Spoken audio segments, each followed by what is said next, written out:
Good morning and welcome to my video update for Term 5. Welcome back. I hope everyone had a restful Easter break.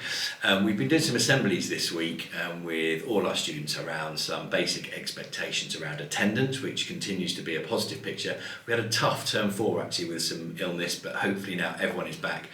Just that message I give every time, please send your child into school, even if they're feeling a little bit poorly. The more they come to school, the better that is for their mental health as well as their progress. So please send them to school. We've been talking to them about the importance of that, as well as the importance of things like uniform and PE kit and wearing that correctly, alongside things like basic behaviour expectations. We're developing a motto where we say that every teacher has the right to teach and every student has the right to learn. That's really important and we want to follow up through. So behaviour in lessons is vastly improved. Behaviour in social time is significantly improved. We've made real progress. We want to keep those high standards. So we've been reminding students around that.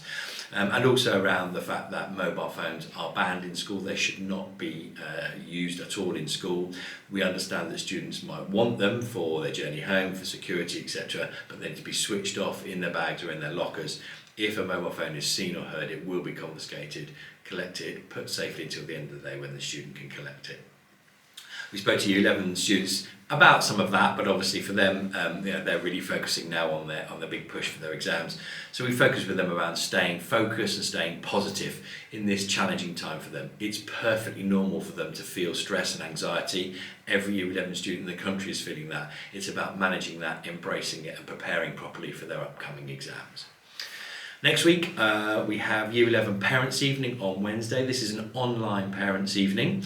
If you haven't yet signed up, please make sure you do. We've got about 70% of parents signed up. We'd like, obviously, 100% signed up. There's still some gaps, so if you haven't yet signed up for that, please make sure you do. With that, then we have an associated late start the next day for all students and all staff. So students are expected to be in at 10 a.m. on Thursday the 30th. The new build continues to progress. Over Easter we've had some meetings with the Department for Education and BAM, our contractors. The DfE have awarded the contract now. We've got a meeting hopefully in the next couple of weeks to finalise some timelines which I'll be able to share with you, but the plan is for them to still be on site this summer, putting spades in the ground, building our interim school, and then at some point next academic year we'd move into that interim school and work and start on demolishing this building and building our fantastic new school, which is really exciting. On Monday evening next week at 5:30 until 6 o'clock, we have an apprenticeship awareness evening with an external speaker. If your child is considering an apprenticeship or you don't know which route they might go into when they leave Year 11 and apprenticeships are one of those potential routes, please come along to school at 5:30. Any questions around that, please reach out to Miss Shute, our careers advisor.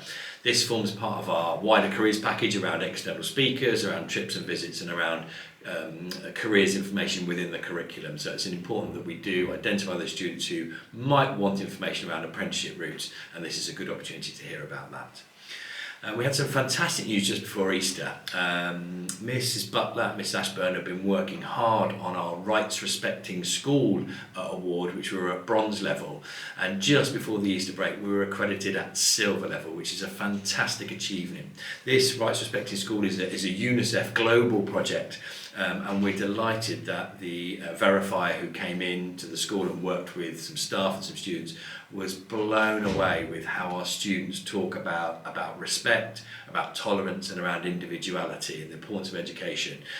They were blown away and said it was one of the most powerful student voice activities they'd done, and we were awarded silver quite comfortably actually. So that's a fantastic achievement at the school and really worth celebrating. I'd like to pass my thanks on to all the students involved, and particularly to Mrs Butler and to Miss Ashburn for putting that work together. Term 5 is a really exciting term because we continue and ramp up our transition arrangements for our Year 6s who have been awarded places in Year 7. Our first major activity that we do is our big breakfast. So on Saturday the 9th of May between 10 and 12 we'd like to invite all our new Year 7 students who have been offered places and their families into the school for a big breakfast. We feed you, we give you a big breakfast. There's a short presentation just to let you know about us and our values, and a chance to meet senior staff. It's relatively informal. We have sent letters to all our new Year 6 families, so please sign up for that. We're really looking forward to welcome you on that day, and that starts a series of transition events that then roll through Term 5 and Term 6. Finally, today we'll be sending out our first weekly email update to parents. If you remember, I wrote to you and said we're trying to, on the back of your voice, trying to reduce the number of emails you get on a regular basis. So we're kind of combining them into one. There's a few messages in today's email, and there'll be a link to this video. If you would like information about the rewards that your child's getting, we'll no longer be sending emails around that. What we'll be doing is directing you towards the Arbor app. So you can still get that information, but rather than bombarding you with emails around it, we'll have a weekly email update. The only exception would be if there was an emergency, we need to contact you quickly, or for PE and sports fixtures. Those are the two things that will still be sent individually via email. Thanks so much for your time, and I look forward to updating you in a couple of weeks' time.